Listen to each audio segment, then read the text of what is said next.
everyone. Thanks for coming. My name is Alexander Bedinson. I'm the head curator here at the Impakt Festival.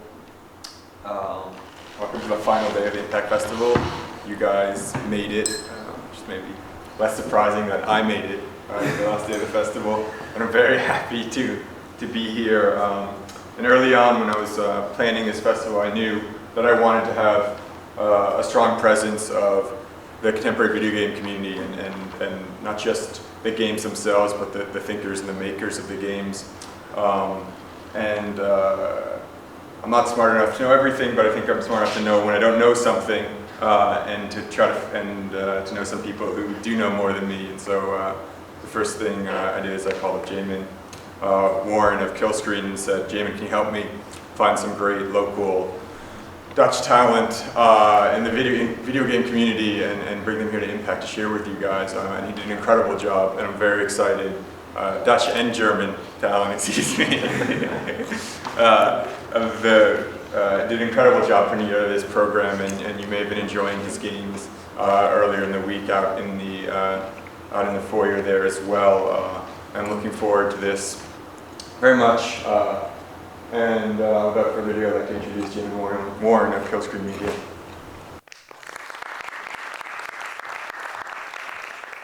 Hello, how's everyone doing? Good. All right, thanks for coming out today on Sunday. My name is Jamin Warren. Actually, if we can pull the presentation up, there we go. My name's Jamin Warren. I'm the founder of a video game arts and culture company called Killscreen. Just give you a little bit of background on us. I used to be a reporter at the Wall Street Journal. I covered arts and entertainment for them for about 5 years. Got really interested in games around 2008. Games have kind of experienced a real renaissance in terms of the people who are making them and the types of experiences that they're seeking to deliver. So I started Killscreen, which initially started as a magazine. The magazine became a website. We have a weekly playlist, which a bunch of the creators that you'll see today, some of their games have been featured on. It's just a weekly selection of the best games that are out there. We do our own conference in New York, and I host a show for PBS Digital Studios called Game Show. So we're actually here today because we're going to talk about emotions. These are the Bee Gees who know a lot about feelings, and I felt like they'd be appropriate to. They're not here, unfortunately, but I looked into it, but didn't happen. It's clear that video games are able to elicit some very, very strong emotions, and the most common emotion I think most people associate with games is this one. Account, and he's freaking out. His parents just took away his World of Warcraft account.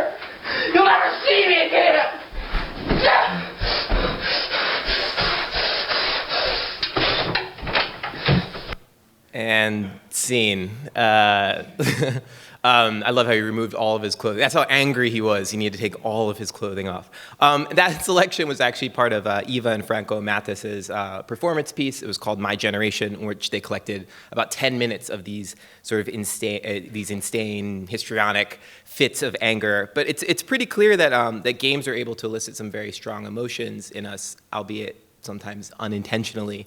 But it's clear that people who make them have the ability to sort of shape the way that we think about the world. And in the early days of games, that was an explicit intent of people who were making games. This is an ad from the early 80s from Electronic Arts. Again, the arts part being really important there at the time.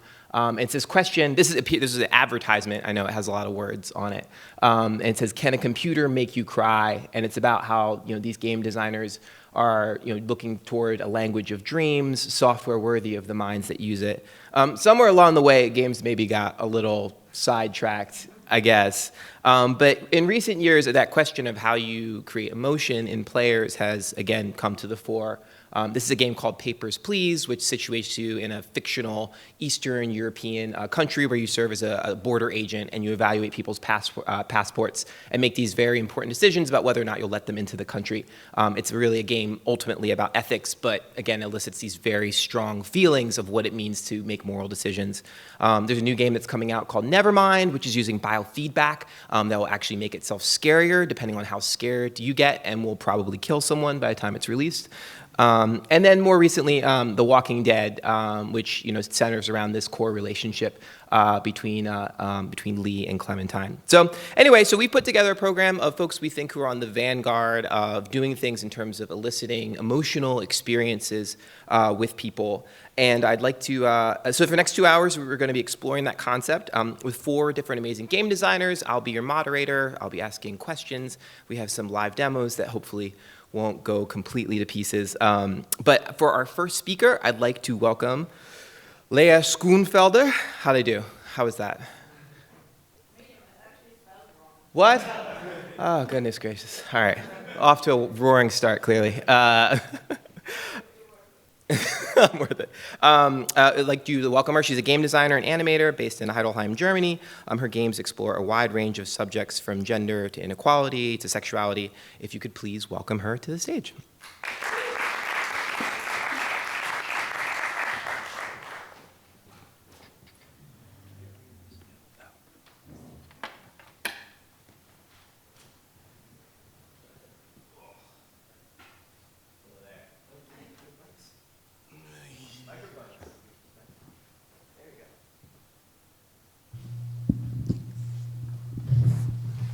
Hello. All right. Actually, if you want to scoot down a little bit. How did you first kind of wander into games as an expressive medium? For me, it was a coincidence, more or less, that I'm doing games right now. I started with illustration, so I wanted to be an illustrator, and then I went to art school and studied that, and my professor told me, your illustration are crap, and go to the animation class, please. Wait, he said your animation was crap? Is that right? Yeah. Is that what those are the exact words? Yes, something like that. Yeah, I mean in German, obviously. But so, du zeichnest Scheiße. Words. Yeah. You're being diplomatic. I think that's actually... Anyway, continue. So I did what he said, and I went to the animation class where I learned how to draw, and I think I'm a pretty good drawer now, but he doesn't know it. Well, he's not here right now, so clearly you've made it. Yeah. So I really liked animation, and I stayed there for quite some time, and I still work as an animator, but at some point I took part in a collaboration with a new media class of our school, and that's where our first game came out from. It was called Huang Zhaoping. It was made with Gerard Mas, who is my boyfriend now, and it takes place in China. You have to, you wander through a street and collect all kinds of food that you can eat later. Gotcha. And what happens if you don't eat enough food? Actually, you die before you get to eat all the food. So you collect all kinds of things that you later fry in a hot pot. Anybody of you been to China before?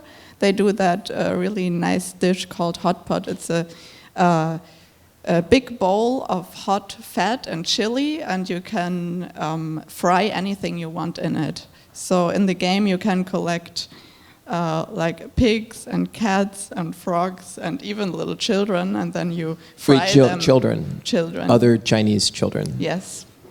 And you fry them in this big bowl of fat. And but before you get to eat it, you are yourself bitten by a cat who is infected, and then you die before you can eat your food. Before you can eat all those poor little children? Yeah. That's fair. Are you eaten after you die? Does someone else come up? So someone else comes along and eats? Yeah, I mean, that's kind of up to the imagination of the player. You don't really see that. Of course. I mean, a lot of game designers stick to the role of fantasy, so they'll pick, a medieval setting or a place with dragons. Why did you decide to pick something for your first game that was set in real life? It was never really a question for me. Maybe it's, as I said, I don't come from computer games, so I was never a hardcore player either. I come more from this, graphic novel genre, I would say, and in animated film you also, like people normally deal with everyday life, so that's what interests me as well, and that's why my topics are like this. Sure. Well, we have another one of your games, which is Yulitsa Dimitrova, which I understand is also based on a true story. Yeah, exactly. So this game is also made with Gerard Delmas. You play a little boy, he's 7 years old, and he's a street kid, and he's a chain smoker. So what he does is getting cigarettes on the street, you have to help him. So you were complicit in helping a child smoke? Yes. Here, for example, you break into a warehouse and you rob vodka, which you later can exchange. You can give the vodka to your mother, who is a prostitute, and she will then give you money in exchange so you can buy cigarettes. Right. And no, but it has a very sad ending because, you can help him smoking all the time, but once you stop playing, Piotr will lay down and it will begin to snow, and then if you don't click around anymore, he will freeze to death. And this is actually, it origins in a true story, because at that time I was visiting my brother who lived in St. Petersburg. He did his civic service there, which is something in Germany you had to do. Either you had to go to the army or you had to do civic service. So he did his civic service with street children in St. Petersburg, and I visited him there. And he told me about that boy. He was pretty small and already a chain smoker, and one day he didn't come to the house where my brother was working, and people told him that it's kind of usual in the winter that the children freeze to death in the street. Oh my gosh, that's really intense. How do you, this may seem like a silly question, but how do you, like if you told someone, I made a game, and people are like, oh yeah, I'm really interested. You make a game, what type of game? Is it? Oh, it's a game about a chain-smoking Russian child. How do you get someone to play that? Is it hard to get someone to play a game with serious subject matter? Oh, that's a good question.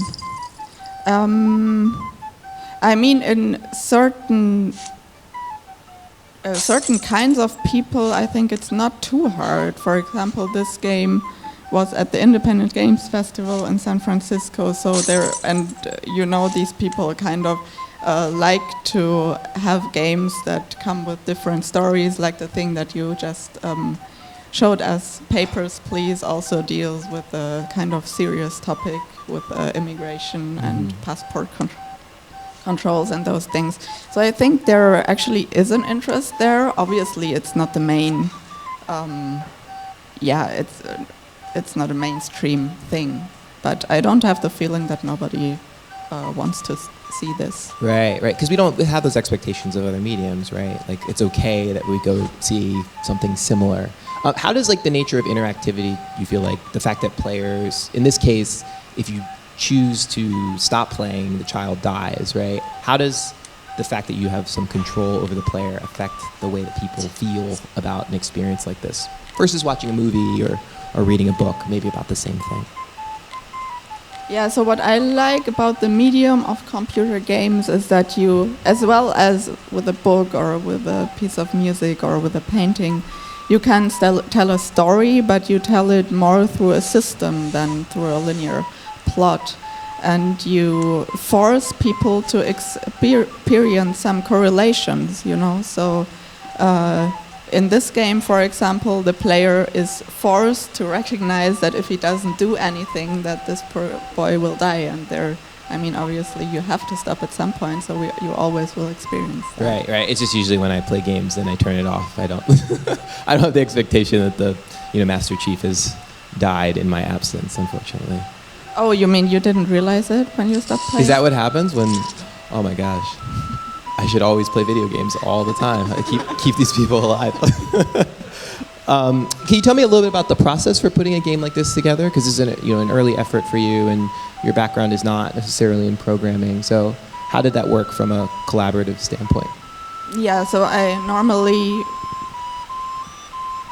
do game design and art in our projects, and then I work together with programmer and musicians. And as I said, in this case, Gerard Delmas was the programmer, and a friend of mine who studies flute did the music for it. But yeah, there are different kinds of cooperations, and my latest project, Perfect Woman, which I guess we have a look on later, we didn't have that strict separation between programming and game design, but we did the game design together, and I was responsible for all the art, and Peter Liu was responsible for all the programming, and I guess that is really the way to go. So yeah, because then you have the most positive outcomes of it. What is the, what's the, oh yeah, here you go.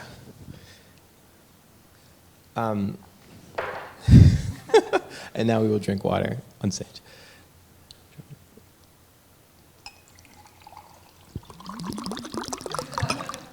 You want to? No, I think I hid some earlier. It's right here. There you go. All right. Cheers. What is the value in having a lot of different people who maybe don't have game design backgrounds making games together? How do you think that the work ends up being different? I mean, that doesn't only apply to computer games, right? So the more voices we have, the more kinds of different people, the better it is, because the broader view you get on things. And I mean, it's like listening to stories. You like to talk to people and you like to know what they think. So it's important to speak to many different kinds of people, and that's exactly the way why, or the reason why different people should make computer games, because I'm really interested how people think and what people's opinions are. Now, there was a particular person who was an inspiration for this game, for Ute. I was wondering if you could tell us a little bit about the backstory for this game. Yes. Sorry, I'm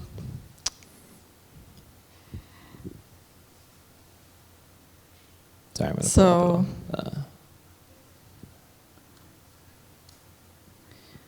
should I explain the game? Or? Yeah. Should we? Or are you playing it now, or well, how yeah, does it work? Can we, hold on 1 second.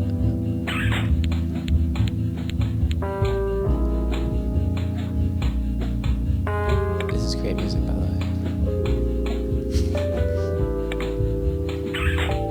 There you go. All right. Okay, so Ute, I think it would be good if somebody plays it. Yeah, do we have someone who wants to play? Any volunteers wants to come? Right, you right there, sir.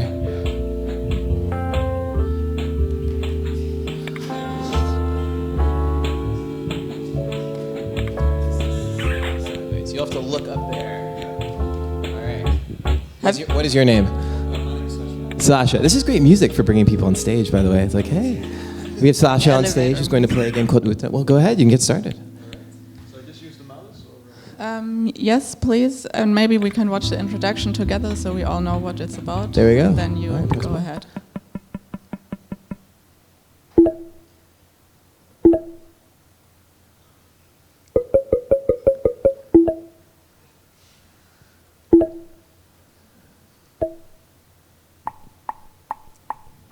Life lessons from Grandma.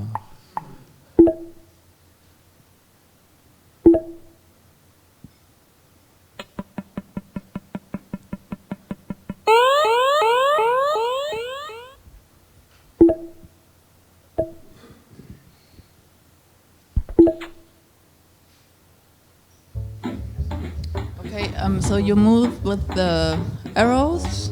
There you go. Yes, and to select a man, when you meet a man, you can press space. What year did you make this game? Sorry? What year was this game made? I think 2009. Oh yeah. There you go. So now you have, okay, and now press left. Yeah, exactly.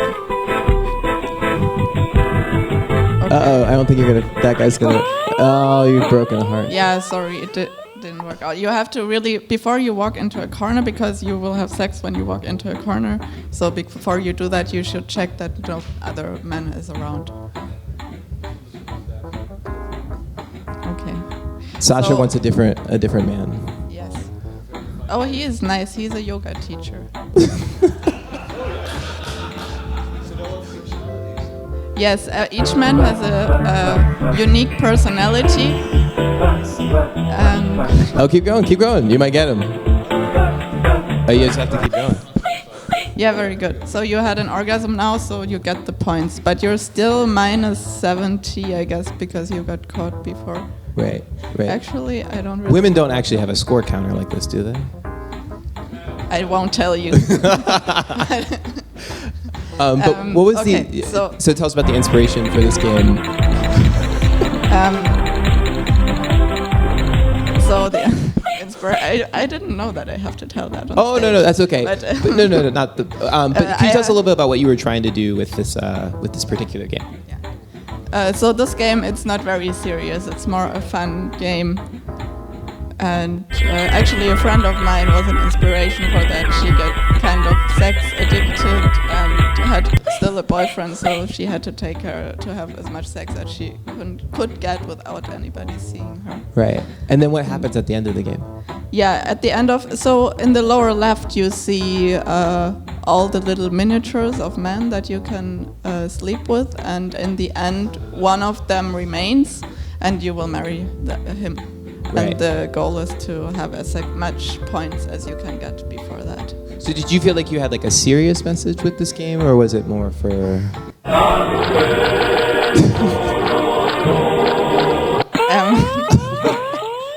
it was not so serious. No, actually, it's not a political game, and it shouldn't be any serious topic. It's just about fun while having sex. And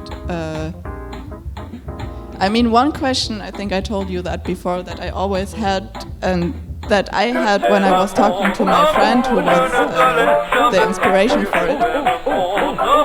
It's really hard to talk right now. But, All right, well, Sasha, thank you very much. no, but All right, everyone give Sasha Thank you. a hand. All right, you. congratulations. yeah, just to bring that to an end. I always wondered if Ute was actually a coward because she didn't want anybody to find out how much sex she had, or if she was more like a really lovely person because she didn't want to hurt anybody. Yeah, I guess that's two different ways to look at it. Hold on one second. Let me just close this because we will hear music the entire time. Oh, right. All right.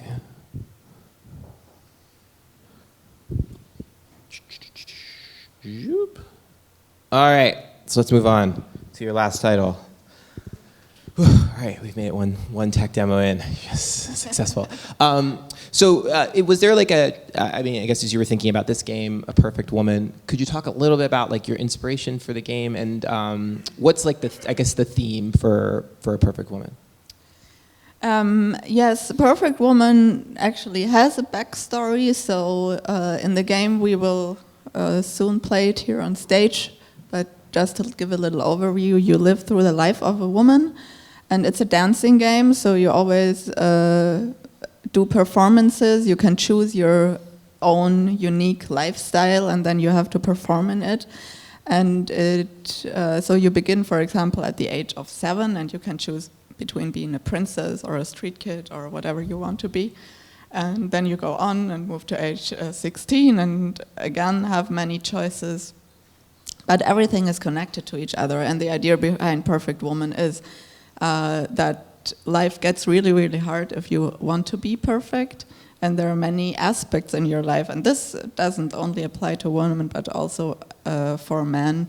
You know, nowadays you don't only want to be a really good mother, you also want to be a successful career woman, have a lot of money, you want to be athletic, you want to have a great friends, you have to have a nice social life and all that, and it's really time consuming and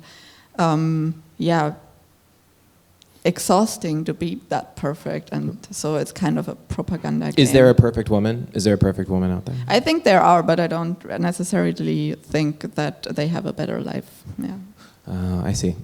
Well, can we get another volunteer? Can we get a volunteer on stage? Who wants to be a perfect woman? Come on. All right, this guy right here. All right, so stand. You can stand over actually have to dance. I hope that's okay. there. Sorry, we didn't mention that actually. Please stand a little backwards and yes, in front of the Kinect. So here, can you move your arms a little to see if it works? I guess it does. Yeah. And Is it possible to have less light here? so in a perfect woman, how many different stages do you kind of work through? Okay, sorry. That's all right.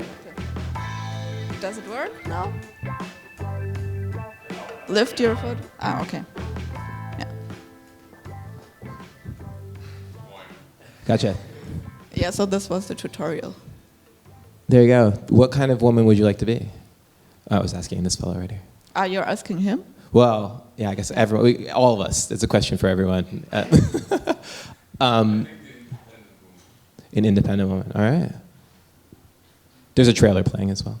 So for a perfect woman, like using a technology like the Kinect, we see like a lot of dancing games, for example, which have their own kinesthetic values. But for a game like Perfect Woman, how are you using the Kinect in, I guess, a different way? Why use the Kinect? Why not do a browser-based game or something like that? Yeah, very good. I used the Kinect because it was a perfect metaphor for me to show this feeling of being torn apart, in Perfect Woman. If you choose the hard ones, like I guess you did now, you really feel, this is still okay because you're only a child, but if you get to higher levels and want to be perfect, you really have to do crazy things in front of the Kinect and this is how you feel if you want to be perfect, right. In my opinion. So you're modeling a feeling that, that's something you faced in your life at some point in terms of feeling that pressure? Or do you feel like... Yes, of course. And I cannot really say where the pressure comes from. It oftentimes comes from myself because I also want to be, the perfect girlfriend, but I want to be successful in what I'm doing, and I also still want to be relaxed and all that things. Right. Yeah. And using a dancing game is kind of an unexpected way, I think, for most people to feel some of that. Yeah. Yeah. All right. Well, we have one more level. I guess. Wait, how many different ages do you go through? 7. 7 different. I guess that's too long for now. We won't sit here playing the entire time. What's the hardest level? I'm sorry? What's the hardest, the most difficult? It depends on your choices. So right now you don't have an extreme one. It depends. Like, for example, if you always have been the street kid and then the punk girl and then the girl taking care of your brother during war, then it will be really, really hard to enter high society, for example. Right. So when you get to the high society level, the movements are more difficult than if you had chosen a different set of choices. They'll be easier for you. Is that right? Exactly. Yeah. Ah, okay. Yeah. All right. And this is the... Uh-oh.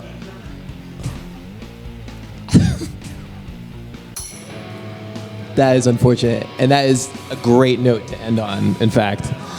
I'm sorry, you had bad performance. It's okay. No, it's really hard. Yeah, we're working on it. Yeah, if you want to, I guess what's the... Yeah, so everyone, let's give a... Very well done. I guess what would be the next thing for you? I guess what's the next thing you'll be working on, or you're thinking about, or what would you like to be doing in the with the rest of your life? I'm just kidding. Just for the next year is fine. Yeah, I just started working in a proper game design job, so this is kind of what I'm busy with right now. But obviously I want to keep working on my own projects, and I'm drawing a lot. I don't have a particular project coming up now, but we still work on Perfect Woman to bring it to the Xbox One. All right, wonderful. All right, let's give Leah a hand. Thank you. You're welcome. All right. Let's see. All right. Oh, yeah.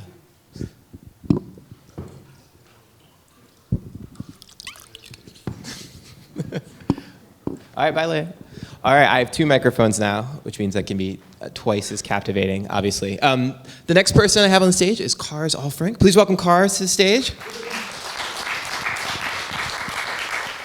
Kars is a designer active in the area of play, society, and technology. Currently, he is a principal at Hubbub, a studio for playful design, which he founded in 2009. This is going to be like our thing, I think, for the rest of the day, is us pouring water together.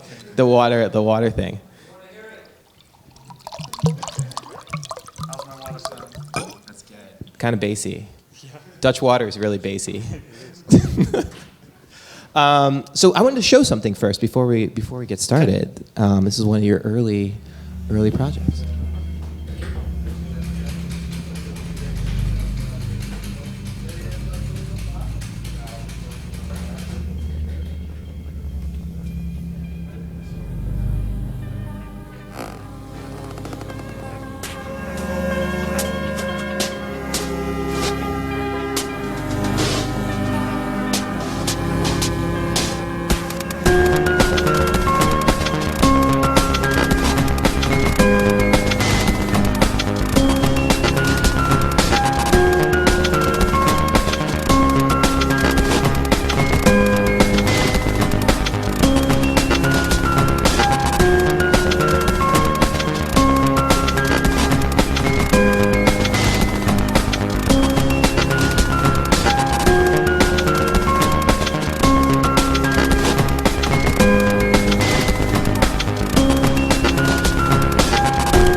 You didn't give credit to the pigs, I see, unfortunately. Yeah, and I'm afraid these pigs are long gone. They're all, oh, right. Oh, gosh. Yeah, I didn't think about that. That's all right. In memoriam to those pigs. Definitely, yeah. They were great to work with. We'll have like a little reel at the end with their faces. Just, yeah. Oh, they were delicious, though. Why? Tell us a little bit about that game and why play with pigs. This is a project we worked on with the Utrecht School of the Arts and Wageningen University. It's part of a research group into how games can be used to change our relationships with pigs and other animals. Are pigs like difficult to play? Why pigs, I guess, compared to? Yeah, so the reason to work with pigs is that since over 10 years in the EU, pigs need to have toys in their pens. It's which is a law, European law, to prevent them from getting bored. That was the direct reason to start literally exploring. So they wouldn't get bored. Yeah, because if they get bored, they start molesting each other, basically. Really? Yeah, which for instance, biting tails. Okay. And this is the reason why, for a long time, pigtails were docked. But as a society, we felt that was inhumane. So to prevent tail docking from being necessary, the EU then said, well, pig farmers, give these pigs something to play with so that they won't be bored anymore and so that they won't bite each other anymore, so we don't need to dock these tails anymore. That was the direct reason to start work on this project, because that's a weird thing, right? That these animals that are bred for food are given toys to keep them kind of preoccupied. Right. So one of the pig farmers that Clemens Driessen, who is a philosopher whom we worked with on this project, was talking to a pig farmer, and this pig farmer, about the toys specifically, and this pig farmer said to Clemens, why can't we give pigs a video game? This was back in the day. Like an Xbox or something like that. Like the Wii. She used the Wii as an example specifically because her kids had just been given a Wii, and I guess the motion control thing was kind of new then. Or and her that kind children, of, they bit each other maybe, and she needed to... Maybe. Well, it functions similarly, and these pigs behave very much like young children anyway. If you get to know them, you'll find they have a similar temperament. Right, Yep. right. Is that difficult? Like, a lot of times we think about games as being communication with a machine or communication with another person if you're playing a competitive game. what was the design challenge around trying to communicate with something that maybe doesn't even know that it's playing a game with you? Well, you can get really deep and philosophical on those kinds of questions, and we did in this project, but to keep it kind of practical to an extent. So one of the things we knew from the beginning was that we wanted to make something not just for pigs, but for humans and pigs, to have humans and pigs play together. Because there's lots of kind of, I guess, subversive potential there, right? To let us these animals are largely invisible to us as people. So, and we thought it would be great to have people and pigs play with each other, because then through playing together, also I find when I play with humans, if I play a game with a human, I get to know that human, specifically, but also humans in general, how humans operate. And we thought it would be interesting to have two species play together, because perhaps we would get to know these pigs better, but vice versa also. Perhaps these pigs would get to know humans better. But there's like a strange tension there, right? So if I play a multiplayer game with you, I'm not going to eat you after. Yeah. Usually, I don't do that, but sometimes. But with pigs, I mean, these are pigs that are being bred to be consumed. Yes. Like it seems like creating an emotional connection between people and pigs. Yeah, totally. Sort of serves. Yeah.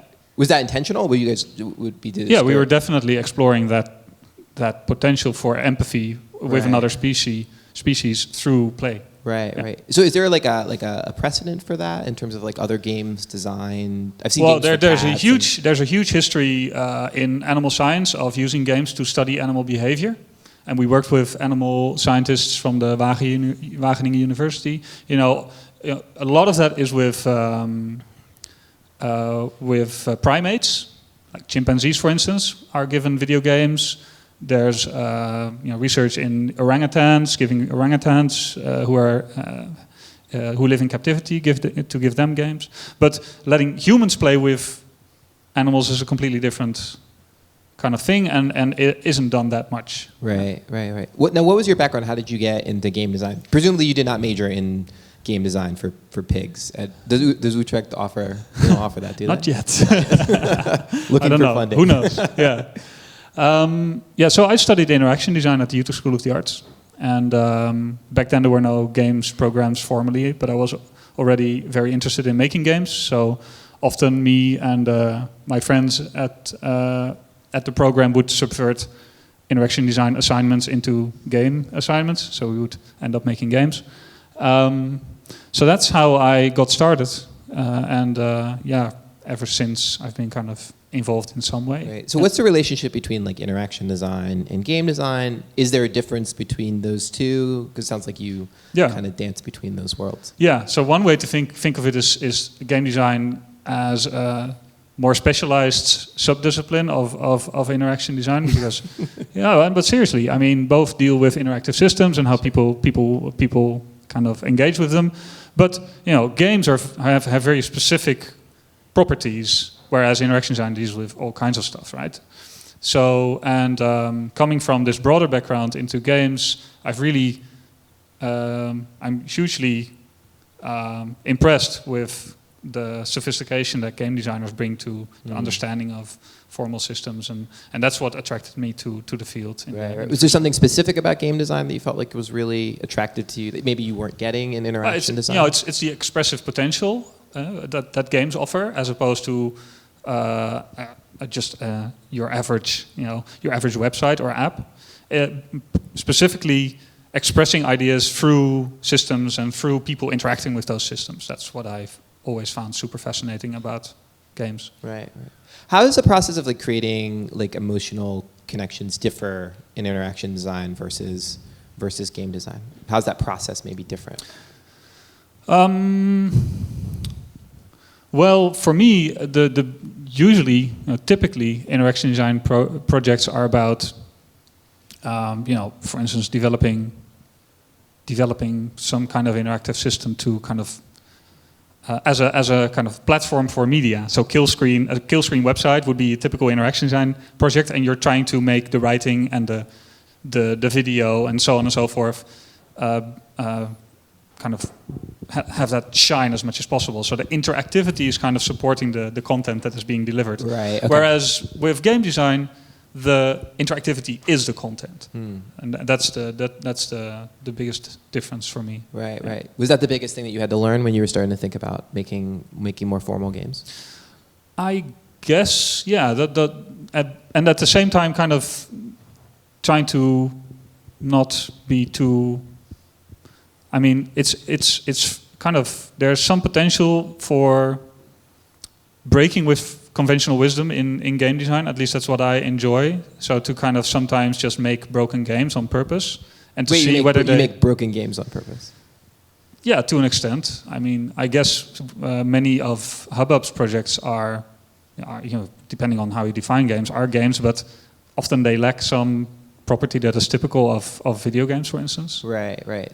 But a broken game doesn't mean it's a bad experience. It just means it's not. No, broken in a positive sense, right? Stuff that's broken can be very kind of interesting because it allows you kind of into a thing that would normally be kind of so perfect that you can only kind of approach it from the surface and not really kind of get a sense of what's happening underneath. What would be an example of that, of something that, like a broken experience, something that you built that was deliberately... Oh, that's a shame. I don't think we have it. So it's a simple example, but we made a coffee tasting game. And it's actually broken. It's kind of it's a game you play with 2 players. You get a cup of coffee. There's 2 little cards with coffee aromas on them. You each taste your coffee, pick an aroma in secret, and then you take turns guessing each other's aroma. And the only rule is that you're not allowed to guess the aroma you picked yourself. And the goal is to get it right. And the purpose of that game is to kind of get you kind of paying more closely attention to what you're smelling and tasting and so on. But as a game, strictly speaking, it's broken because you're not allowed to. The thing that you smell or taste is the thing that you pick, is the thing that you probably think is most pronounced in whatever you're tasting. Right. But you're not allowed to pick that one in the guessing game, which is, well, taboo's like that. Weird. Right? Taboo's kind of like that, right? Yeah. Like the most obvious word is the one that you can't actually use. Yeah. What's the name of the coffee game? Cuppings. Cuppings. Yeah. All right. You like coffee, presumably. I do. All right. Yeah. What's the best coffee shop here in town? In my opinion, it's a place. Well, most of the locals know it. It's the Village, which is just on the Voorstraat. Do we agree? Is that the best? Is that the best? Does he know what he's talking about? Is that the best coffee place? I see some. There you go. Yeah, one yes in the background. So I want to talk about another one of your projects. It's called Standing, and I was curious what is happening in this picture right now. That's Simon in Rotterdam, and he's standing. That's all he's standing. He's standing for something. He's standing for something. And what would be in his hand right now? So there's a smartphone running an app, and he's so that's actually when he's done standing. But anyway, so when he is standing, you'll see a button that he's holding and a timer, and before he started standing, he picked a cause to stand for. He entered that into the app, and he's been holding that button. And as long as he's holding that button, he can't move around. And the app is showing where he's standing and what for and how long on a website in the meantime. So here's Simon standing again somewhere else in Rotterdam. And that's an example of the website right there. What was the inspiration for this this particular project? This was inspired by the Standing Man protests in Turkey in the summer of last year during Occupy Gezi Park. Okay. Yeah. And what was that? What happened during those protests? It's very curious. Well, I mean, the larger background won't go into now, but one guy started standing in a square in Istanbul, staring at a government building. He's actually his background was choreography, and I guess as an act of kind of defiance. And he started just one guy, but it was picked up on social media, and more people started joining him. And at some point, that square was filled with people just standing still, all kind of staring in the same direction, or doing stuff. Actually, if you look at the pictures, it's super fascinating. You see people reading books and just doing all kinds of stuff while standing still. But just being still. Being there. That was the most important thing. So you wanted to replicate that kind of action. Yeah, I mean, we were interested in social media and public spaces and how those are used for civic resistance, and this was just a thought experiment whether we could make an app for standing still, which is kind of a ridiculous idea. Basically. You could probably raise a lot of money for that these days, though. Yeah, that's going to be the biggest startup ever. Yeah, exactly. No, it's completely unviable, you know.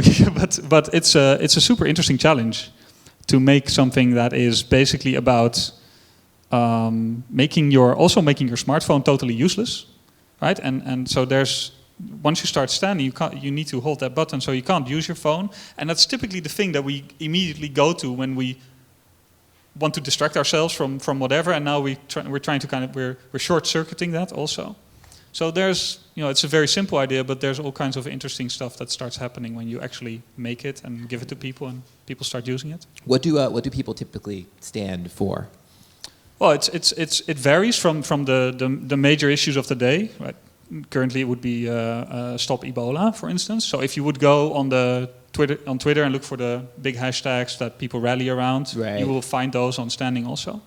But then you will also find kind of more private concerns, people standing in remembrance of a lost loved one, for instance, or more kind of ludic, kind of silly stuff. Do you have a favorite? Do you have like a favorite thing that someone has stood for? Well, one of my favorite aspects of this is that we get to see these very local protests kind of pop up on the system. And one of them was all of a sudden we saw Portuguese causes in Sao Paulo in Brazil, and so we started Google translating it and Googling it, and it turned out to be a strike by local bus drivers, and that's perhaps unremarkable, but it's super nice to just all of a sudden get this kind of physical sense of some people standing still for a very local cause.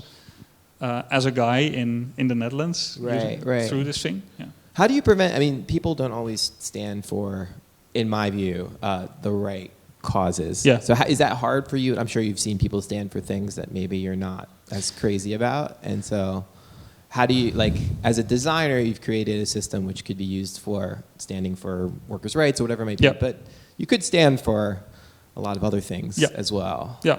Well, we haven't, we've seen some spamming and stuff, but we haven't seen outright abuse that much on this system. One thing we did from the very beginning was a design choice where you're standing in support of something. You're not standing against something. So we phrase it as in support of something. So that maybe kind of guides people towards at least, positive kind of approaches. Yeah, it might happen. It hasn't really happened yet, and when it does, we'll deal with it in some way. Yeah. I understand that you had a great. You were in the same sweatshirt for the launch. Apparently. I'm a poster boy.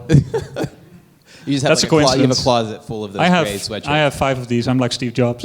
Can you tell us what's happening here in these photos? Yeah, so we launched it on Ascension Day earlier this year at the Mediamatic in Amsterdam, and we had a little stand-in with everybody who came. So we stood still for 30 minutes as Salvador Breed over there played a live set of music to stand to. So that was all drone and noise. So it was anti-dance music.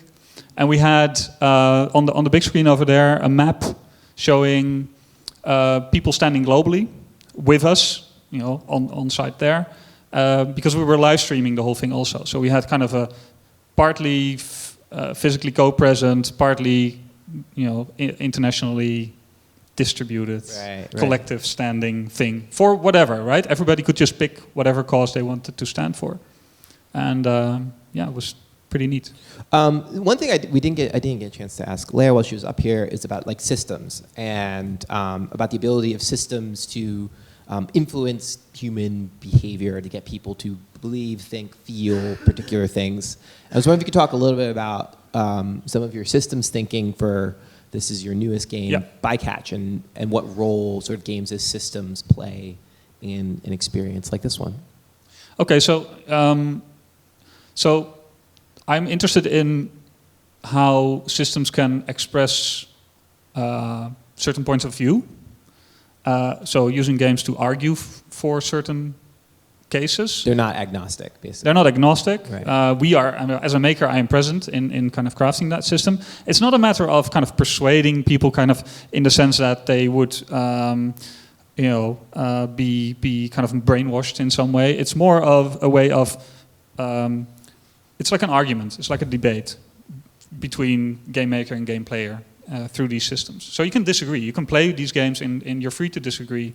And it should still be a satisfying experience. Right. It's funny. It's like a lot of times when we play games, that's not something that's never presented to us as an option. Yeah. Like when I play Monopoly and things are going terribly, it never occurs to me like, man, the Parker brothers really screwed me over this time. I hate this. Like you don't think about that when you're playing a game. Maybe you get angry at yourself, but you very rarely get it. You usually think something's wrong or the game's broken, or it's you, or whatever. But it's very rare. Like, but when you watch a film, you might think the same thing. Like, oh, I really disagree with that filmmaker. Yeah, exactly. Yeah. So I think and of course, we've had lots of work in this space. And Bycatch is a little card game which we're publishing in the new year about drone warfare and drone surveillance. This is an early playtest, just using regular cards. And it's a kind of an issue game in the sense that the game's mechanics express something about some issues we see with that mode of warfare. That is kind of the way, I guess, wars are being fought now and in the future. Right. And our intent was to make something so that you would, just by playing it, it could be played as a game first, but then by playing it, you would experience some of the kind of the problems with, for instance, camera surveillance, using aerial surveillance to then decide to attack a certain place on Earth a day later or whatever, or to kind of profile people and then to kind of, or have a system like a kill list, like the US president at the moment has, which just kind of pops up these people and they are presumed, they are suspected terrorists and they need to be dealt with. Right. So this is a game that just kind of in a very simple way models those procedures and forces you basically to play them to win the game. Right. And then you get kind of carried away often, as what we see with players. And then at the same time, you kind of have this. There's enough space in the game for you to kind of be aware of yourself being carried away, hunting for these terrorists and causing lots of collateral damage. And there's kind of an interesting space there for kind of, I don't know, disturbing experience, which is also satisfying, and then kind of gets you thinking and maybe discussing. Right. So like these people are smiling while they're killing people. Yes. Right. So how do you it seems like there's a tension there, right? Like you want people to play the game that is enjoyable enough, as it were, enough that they want to continue playing. Yeah. But like you're saying, it's an issue game, so you also want them to be reflective. So how do you manage that? Like people shouldn't be having too much fun, right? Maybe. They're allowed to have fun. I guess because if you look at cinema, for instance, if you look at other media, there's lots of in popular culture, there's lots of fun experiences being crafted about serious things, and I think we're still a bit kind of uncomfortable with the thought of games doing that, probably because you're so directly kind of interacting with these subject matters. But I think humans are sophisticated enough to kind of dealing with that, and it's just a matter of us as a culture getting more comfortable with this also. Right, holding both of those ideas simultaneously. Yeah. Like that, Strange, like Dr. Strangelove is that way. Yeah, right? exactly. But- So it's, of course we have satire, and this is not a satirical game as such, but it's, it's treading that kind of same terrain. Or you're training the next generation of drone pilots. Probably not. Probably not. We might. You could say you could make an argument for these kinds of games making people think that it's not as bad as. Right. But I think if you the way this plays out, you'll definitely feel like there's something fundamentally wrong with some of the ways we've been dealing with these things. Awesome. And it's available now, or? Yeah, it's available for pre-order on Bycatch, which is bycat.ch. All right. All right, everybody, let's give Cars a round of applause. We're going to take like a 2-minute break. We're done with the first hour, so you can get up and stretch a little bit. There's a bunch of Kill Screen magazines by the front too, which are yours to take. Please take them. My luggage was too heavy on the way over here, so please do me a favor. All right, we'll see you all in like just a couple minutes. All right. So I have, please welcome to the stage. Oh, he's already here. Adrian. Oh, look at that. Adrian de Jong. He's a game designer. He's best known for the Independent Games Festival Nuovo nominee Fingal, and his more recent game Bounded, which was made in collaboration with the Dutch National Ballet. His work is more often than not about unusual interaction between people and devices. Please welcome to the stage. Well, thank you for joining us. How did you get into games? What was your first step into the world of games? So I think I was 13, and a friend of my mom's told me, "Hey, you're playing games. You should look at making games." And I went to some programming school. It was really boring there. Went to the HKU, and there were all these artists there doing amazing stuff, having a huge, very cool atmosphere there. So I figured I want to be an artist. Right. You wanted to be an artist, and how'd that work out? It didn't. It's because I thought I was going to... Did you have a Leia's teacher? Is that what happened? No. So the thing is, I was hoping to learn to draw there, which didn't happen. It was much more of a conceptual thing going on over there. So after 2 years, I realized, no, this is not going to work. All right. So you turned to games, I understand. Yeah. So I did an internship during my course there. And this one game designer, he would come to the office every morning showing this prototype he made the evening before, in that evening. And it would be a networking game or a networked game or a puzzle or a version of the playable character. And that really inspired me because he was making things all the time super quickly. He could do anything he wanted. And when I saw that, I decided I want to do that. And I picked up programming, and Rest is history. yes. Now you're here. Billions of dollars in the bank. Oh, I wish. Worldwide success. That actually is. Very modest as well. So you have a very unusual approach to games, which it sounds like. Want to talk a little bit about that? What is your impetuses for making games? Some people want to make big virtual worlds. Some people want to make the next, Minecraft, whatever it may be. Right. You have kind of a very different perspective in terms of what you want people to do in the play Yes. games. So I think games are indeed, like Car said, much about the interaction, right? So what I figured is that the kind of games that I like most. Ooh, nice song. Who's music? I don't know. All right. The kind of games that I like most is the kind of games that involve other people. If we will play a folk game, let's say we do tag, that's going to involve both of us physically, but also mentally. Those were the kinds of games I enjoyed most. So I figured, why can't I use any digital devices to do the same thing? To have these games, but just use the screen as a thing to trigger all the things that happen in your mind. And as a trigger to make people interact with each other. Right, and so this is one of your first attempts at that. I guess it's a game called Fingal. We have a prototype here of Fingal. Yeah, so this was one of the very first things I made. Like that, right? Yeah, well, I guess we. So can we add some the screen? Okay, so this started. Fingal, that's not a real word, right? It's not. So actually, there's a bridge called Fingal. It's Fingal Bridge. Yeah, Fingal Bridge. All right. Let's not talk about that. That's fine. So for this prototype, I wanted people to touch each other. So this was kind of the start of that.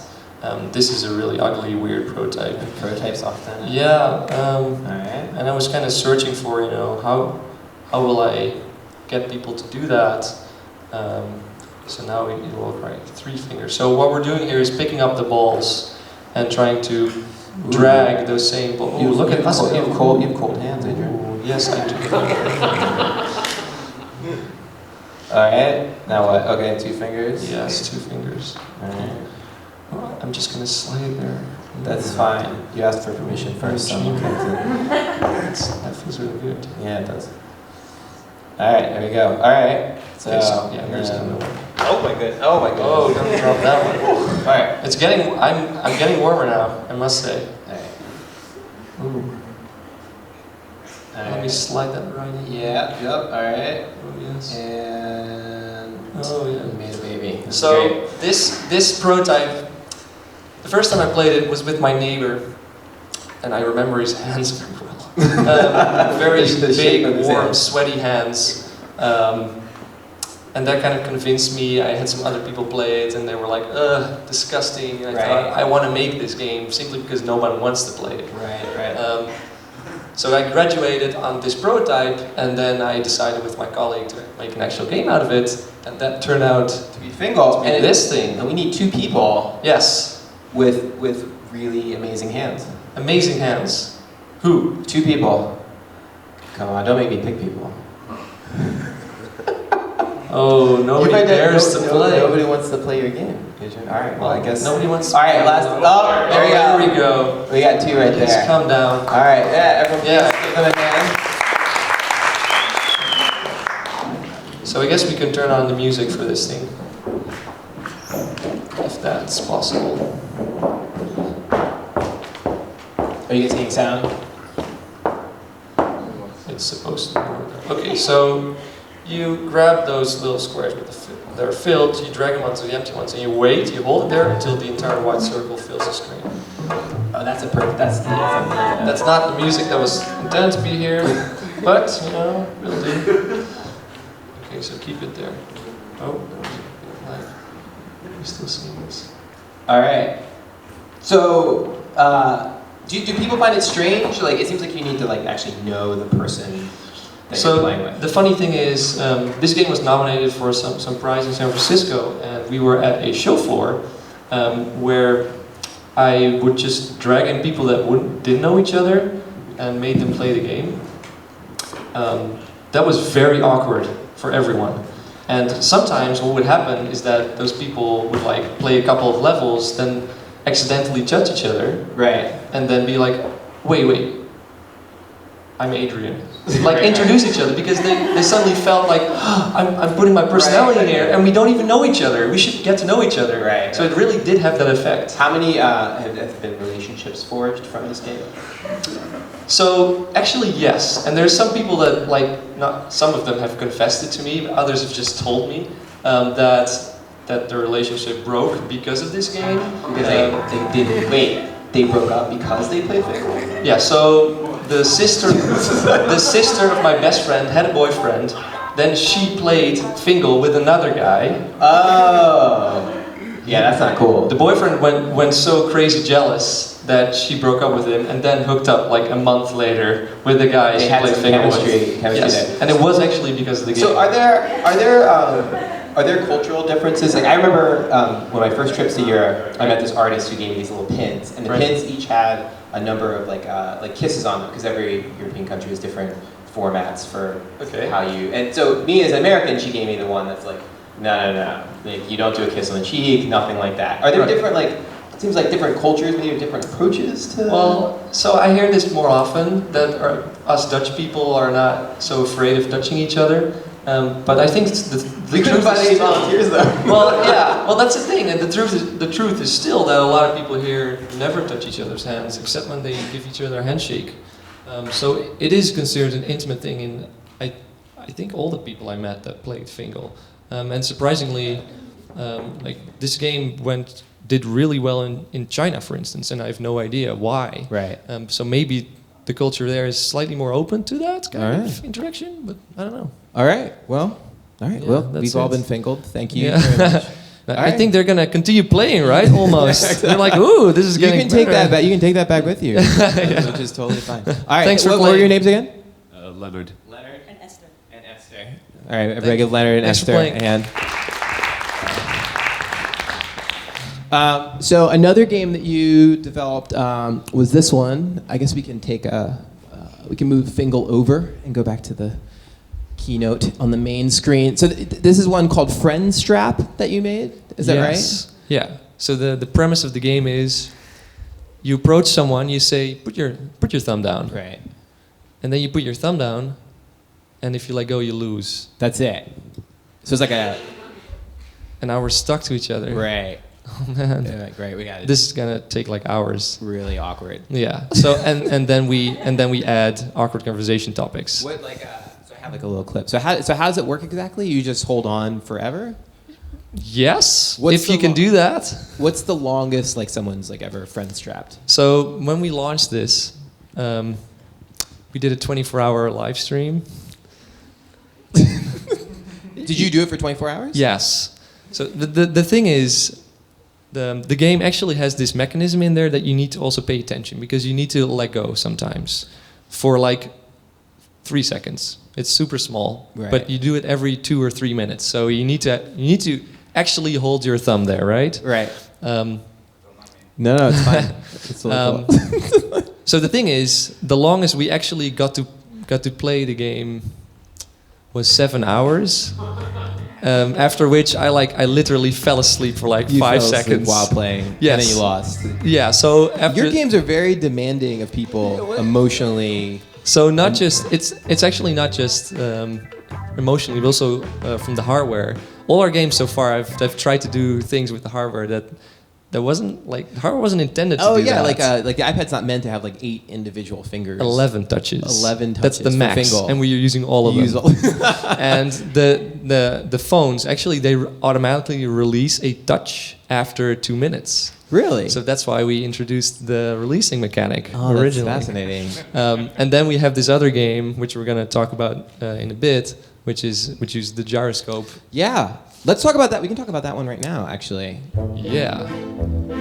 So this is your most recent game, which is a game called Bound. Where is this apartment, by the way? That was what I noticed. Amsterdam. Is it Crazy. Amsterdam? Yes. It's a really beautiful apartment. Anyway, Boundin. How does Boundin work? How did you start the creation process for Boundin? I wanted to make 2 people dance, and Do you like dancing? Are you a dancer? I like dancing, but not in any style or something. Like I have a signature dance that goes like this. Do you have a name for that move yet? It's the Adriaan signature There dance. it is. All right. So that's the kind of dancing I do. Nothing serious. But I think like years ago I saw this clip of 2 old people dancing together. And I thought, oh, I really want to make a game with that, but I didn't know how. Right. And then I was playing Friend Strap with a friend, and you know, there's actually 2 kinds of people when it comes to Friend Strap players. One of them is like, oh shit, I'm stuck, and the other is like, ha, I'm gonna pull it out so that you lose. So I came up with this feature that if someone would do that, you would use the accelerometer to check, invert the win situation, etc. But what happened is that those people that would normally then win, or that would normally like pull it out, they would actually start really slowly, try to get me in like an awkward pose so that I had to let go. But this movement was beautiful. And I thought, this is it. Rotation of the phone. And then I figured it out. And I made, I think, a whole bunch of prototypes. This is one of the prototypes. Yeah, so this is, I think, one of the earliest prototypes I made. I think it's the second prototype. But there was so many things difficult and wrong about this. First of all, 2 people were standing opposite of each other, so my left right now is your right, so that's difficult. We cannot use northeast, southwest.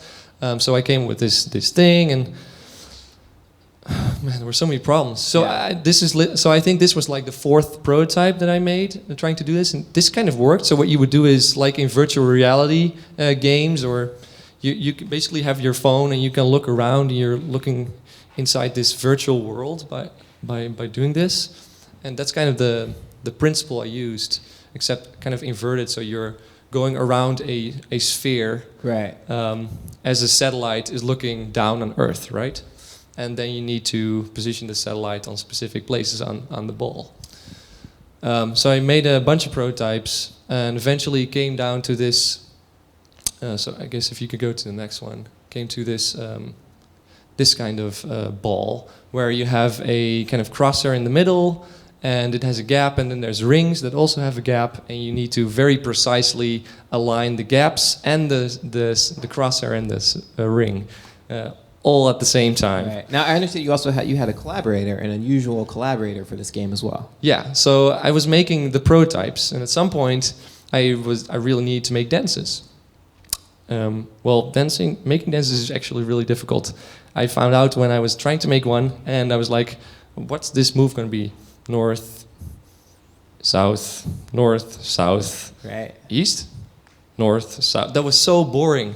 I had no idea what to do with it. So we called the Dutch National Ballet, and they said yes. You just called them up. Call. We called them, and they were like, yeah, sure, come by. And I met the choreographer, and he was like super excited.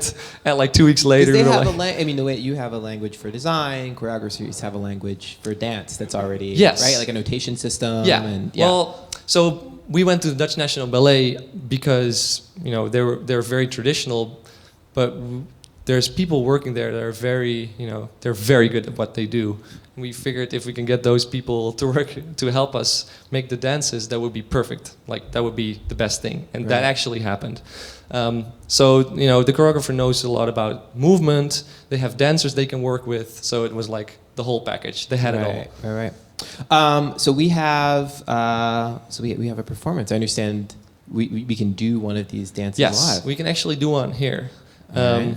So maybe Leia can help me here. Actually, do one of the dances. And Leia in the bag right next to you. Can you bring my power cable? It's Also very it's important, A blue power blue and cables. it's a blue and white backpack. Yep, that one right there. So That's let's see- not required for the dance. Let's see if we can get the game on Oh, the screen. here we go. We should probably. Let's see. So the music is supposed to go to this computer. Yep. Um, There we go. Thank you. and then we are going to try to play one of the choreographies by the Dutch National Ballet. So this is my screen, so that you guys can also kind of see what's happening. But All what's right. important is that the music is Yeah, gonna be exactly. on So, here. hold So on can one you second. maybe test whether that works? Okay. Are you getting sound from my computer? Yes. Perfect. All right, hold on. Okay. I'm gonna start over. So All I'm right. gonna put down dancers the at microphone. dancers at the ready. You'll be fine. I'll guide you. All right, ready. Wait a second. All right.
mean, we can play the whole thing, and then it will just take really long. That's so. fine. I was captivated. Yeah, well, that was really fun. All right, everyone, let's give that's it. Oh, what's next for you? What's the next thing you're gonna be working on? So currently with Game Oven, we're making more of a game, which is less the emotional social interaction thing. But after that, I'm working on some prototypes for very specific target audiences. As an example, I'm making a prototype for my sailing team. Cool. I'm in a sailing team, and I have felt the team dynamics as my sailing team has done the World Championship this year. There's a lot of very interesting things going on in that team, and I really want to capture those team dynamics in a game. So that's just one example of the things I'm working on. So yeah. That sounds incredible. All right, everyone, let's give Cool. Adrian a round of applause. Thanks.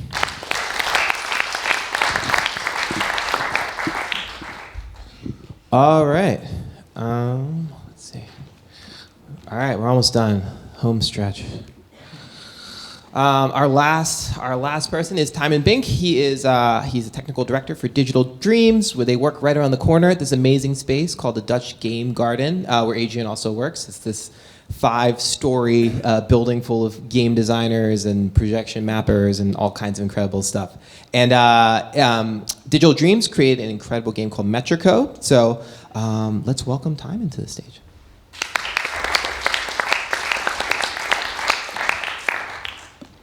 Did I say it right? Yeah, perfect. All right. So let's watch it. We're going to watch a little clip first of the game that you worked on.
So that didn't turn out to be spring, but well, no one will ever know.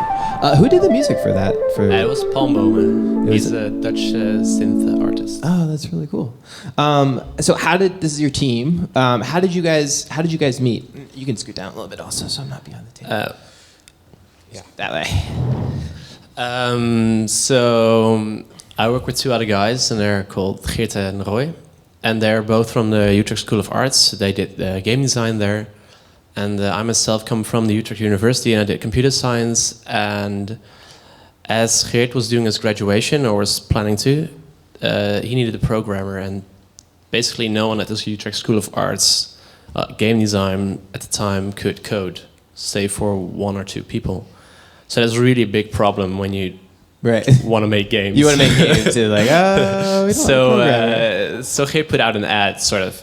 And what did the ad say? There's like, programmers welcome, programmers wanted. I don't recall. It was, okay. Was it in the newspaper? I feel like all ads. No. It was on a sort of a web platform from the Dutch Game Garden. All right. And I said, yeah, I'm looking for some longer term experience in game making. I did some game jams of sort of a weekend or midweek. But that doesn't really represent sort of the full scale, of course. So I went over, and there were these, I think, 7 students, and they had this crazy idea of very weird, unconventional game, and I was like, this is really awkward, but I'm going to give it a shot. Right. And Geert was the game designer there, and we hit it off so well. We were completely on the same page that as the graduation project was coming to a finish, we never spoke or whether or not we were going to start a studio. It was right away to the point of shall we call our studio. Right. Who came up with Digital Dreams? We did together. You can, if it was you can say. No. They're not here. They won't It's know. not exactly the most creative name, unfortunately, but it does really represent what we want to do. Sort of make experiences in a digital medium. And we just had this enormous list of words, things that sort of could announce sort of what we're doing just by reading the name. Right. Why dreams? Why dreams though? Because we want to make experiences, and it needs. Sort of the digital part is very clear, and it's very sort of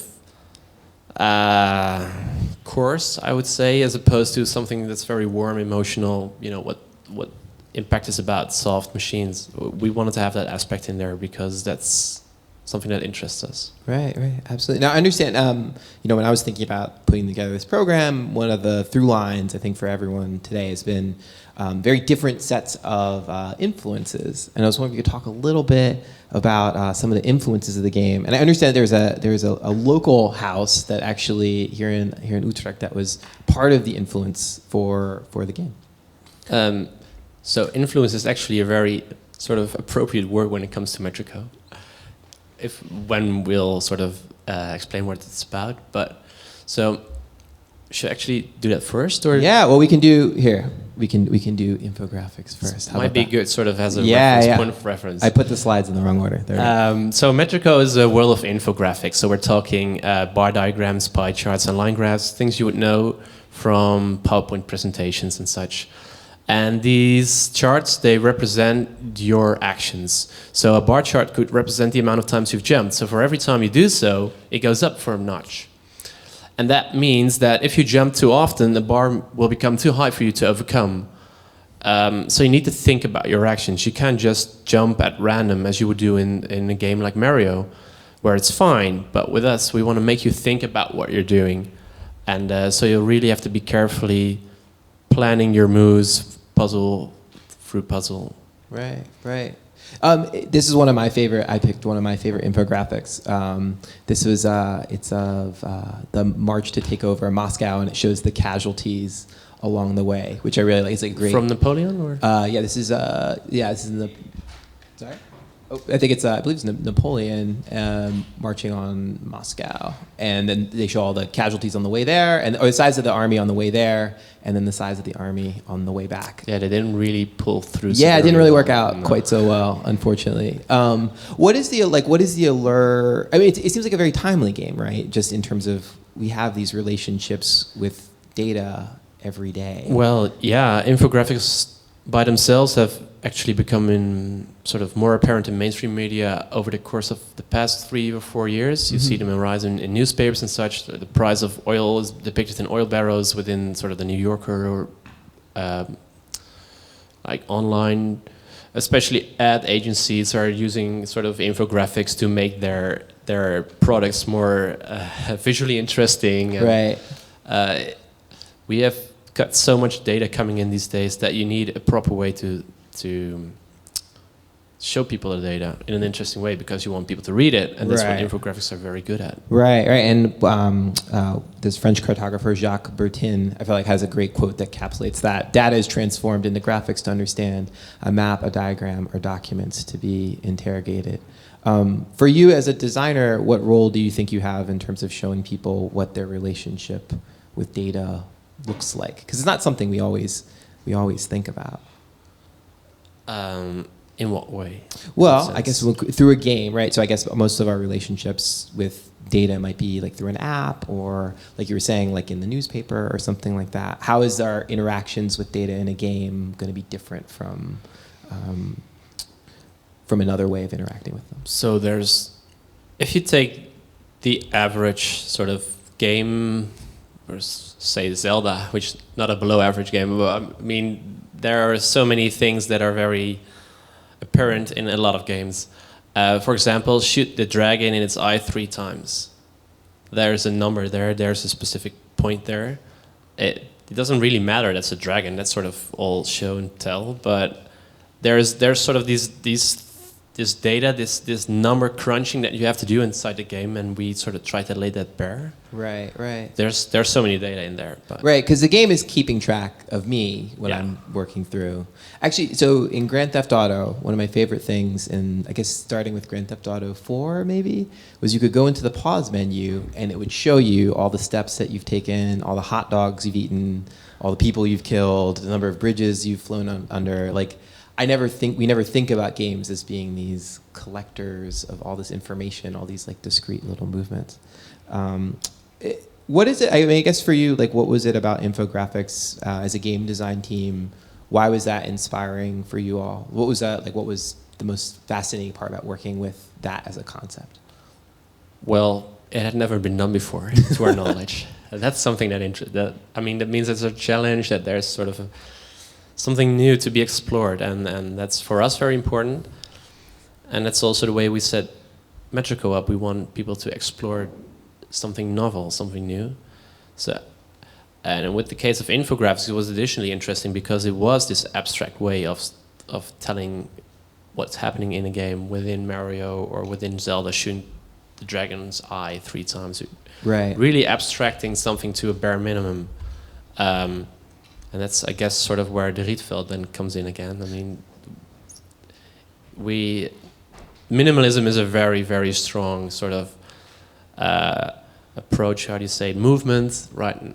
That's been very interesting for us to explore, actually. Right, right. Because it seems like we're often at a time in games where things are very maximalist, right? Where it's about like glitz, like Titanfall or something like that. You have like these really Massive. massive, and you guys are working in the exact opposite direction. Can you still enjoy those kind of like big budget games, or is it like too much is going on? I can enjoy them again. It was a time where I couldn't, but I'm playing Destiny with a lot of gusto, and that I can more and more start to enjoy these big games. Maybe because I've been working so hard on these minimalistic games, and I'm ready for a change of scenery again. Right, right. Now, the other folks that we had up here, it seems like Leia is working with clearly like very empathetic material. You know, working with chain smoking, Russian children, or working with issues of identity, or Adrian's working with human body. How do you create empathy with statistics? That was one of the biggest challenges, actually. So we sort of took everything we had. This is the first prototype, what you see on the screen. We made this in a weekend, and it's very plain. and we wanted people to immerse themselves in a world, and in order for them to do that, they need to have some form of empathy. One of the most important things we thought was needed was to have the world breathe. So what comes very close to infographics is motion graphics, and motion graphics are this animation style which usually abstract and very simple figures and very sort of distinguishing color schemes are used to make things more interesting because they're animated, so your eye gets attracted to it. And in the meanwhile, they often also show data in the case of infographics. Right, so right. Animation was a very, very important thing. Along with that, sort of tagging along with that, was the character animation, which is really, really realistic to our extent, to our capabilities. Right. In this very abstract world. So it's very abstract, simple colors, geometry, but the character is very like fluid, or meant to be anyway. What was these are all prototype images that we're showing, by the way. What was concept art. What's that? Oh, concept art, excuse me. What were some of the challenges for you all in terms of prototyping? Because you're starting with this very unusual concept that, as you said, has never been done before, to an audience that may have either knows games really well or doesn't know games very well. When you all were prototyping, what were the big challenges that you were facing in terms of creating empathetic experiences with the coldness of statistics? Well, one of the biggest challenges really was the sort of creative frame of reference. Because it was never done before in this particular way, we looked at things like Portal and Braid, which are these puzzle games that have a mechanic that require you to think in a way that you have never done before, and that was the case for our game as well, if I may be so bold. So we made different prototypes to sort of see and capture this way of what we call input morphing, where you are changing the scenery because of your input. And we made the prototypes really to sort of... Is that a common thing, input morphing? Is that like a common thing that's used, or did you develop that? We had to give it a name. You had to give it a name. Yeah. This is a new style of play. That's cool. Yeah. Don't copy it. Yeah, input morphing, TM.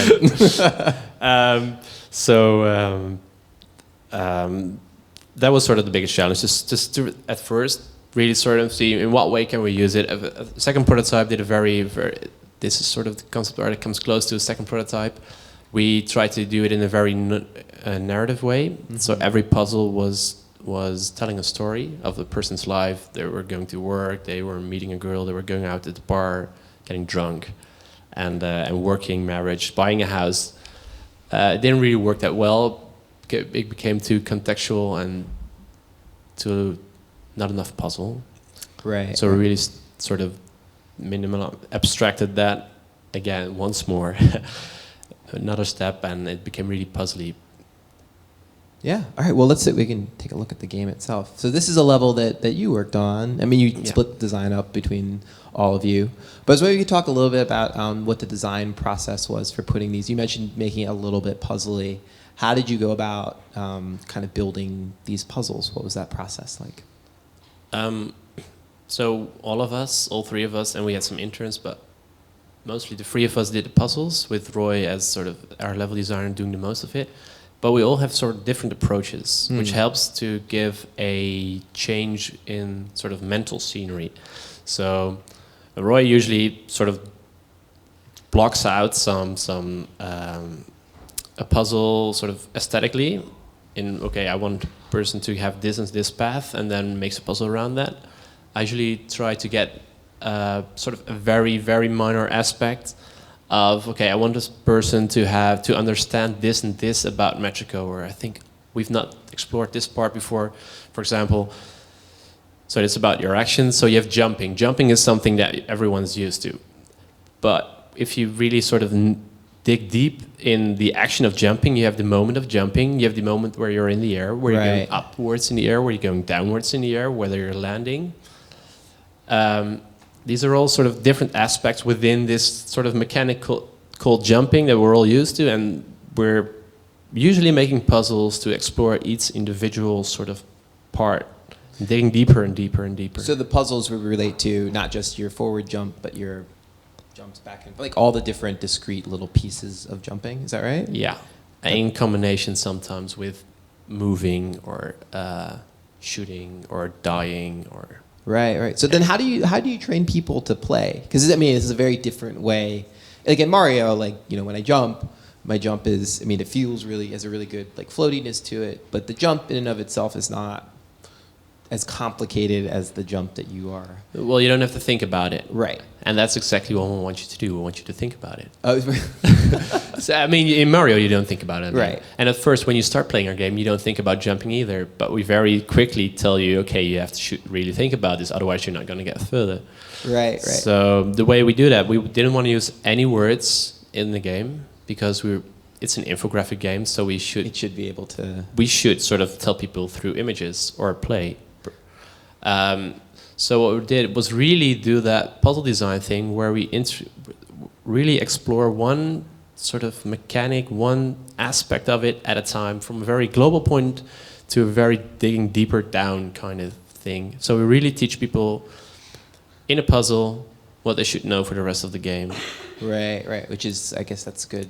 That's good design. We think so, yeah. Was there something that game players take for granted? This guy's really having a hard time, by the way. Was there something that was really difficult to get game players to understand? Because that's the thing, like when we play games, we bring all these expectations about how things are going to work, and it sounds like we try to break them. Then you're trying to subvert all those you've been playing games for whatever, like that's okay. The 30 years, we're going to try and break that down. Was there something, a good example of that, of something that was very difficult to teach, to untrain people from doing? Well, there's this one puzzle very early on where there are 3 platforms hanging in the air. And everyone who's playing games is often taught that sort of the higher ground is best. So you jump up on these platforms, but then these are static. They don't move. But then, like only a little bit further, there's this one bar, and it goes up for every time you're doing something with these platforms. And it turns out that it rises on landing. And so you're being taught that landing is a thing. But you're also figuring out at a certain point that you shouldn't really use those platforms to make your way, but you should just drop and move below them and sort of fight that urge, that compulsion that you have within Mario of taking the higher ground. Right. You know, it's funny. I play. My wife doesn't play a lot of games, which is great because when we go home, I don't really talk about games. It's nice, and but it's interesting with her. You realize like how many biases. If you play a lot of games, you grow up with these biases. It seems like a game like this might be easier for her because she's not having to untrain. On some points, sort of that particular puzzle I just mentioned, it's easier for people who don't play games often. Right. Was there anything that you were hoping to do with Metrico, or to get people to feel with Metrico that maybe didn't go as well as you had hoped? Well, we had a very abstract sort of premise. No one got that, to our knowledge. Like a game about infographics. The people expect sort of a deeper, sort of more elaborate story. We don't have any such thing. We just imply things. Right. And no one got the implications. Right. So people were completely, they felt like they wanted you to hold their hand a little bit more about like what the game is about. Yeah. Screw those people. It's fine. Yeah, we thought so too, yeah. I mean, we learned our lesson. We did good on several sort of aspects of the game. The story-wise, not so good, but we'll tackle that next time. Well, I think that's about it. Oh, you know what? The last thing I wanted to ask you, because you're based at the Dutch Game Garden. I was curious what one of the things that's most interesting to me, particularly when I travel, is looking at how different cultural influences inspire the work that's being made. I was wondering, is there like a Dutch game design ethos, the way that Rietveld was part of the STI movement? The style? The IJs are killing me. Is there something that is like that that's happening? Do you feel like there's something? I think actually that very same thing is happening in the digital culture right now. With the Dutch? But not necessarily with the Dutch, but more sort of in the indie scene. But I think we're very affluent to it. Sort of, it comes natural for us to sort of go that way as well. Mm-hmm. All right. I wouldn't know if there were any specifics. You as an outsider should be much you can just name it. Just call it like, oh yeah, it's the Metrico movement. Come on down. You can join that would us. be too much. That'd be too much. Very modest, as I said earlier. What's next for you all? What's the next thing you'll be working on? We're still working on getting our rest. Getting your rest. Yeah, exactly. But it will be something in this sort of. It should be a novel thing because that's what we want to do. It should be an exploration kind of thing. It should be out of the box as Metrico is. All right, wonderful. Well, thanks for coming down. All right, everybody, let's give Demon. And that is it. Thank you so much for coming. Please take those copies of Killscreen off my hands. I don't want to have to bring those back through customs. But thank you again. Please let's give another round of applause to our 4 speakers. And enjoy the last day of Impakt Festival. All right, take care.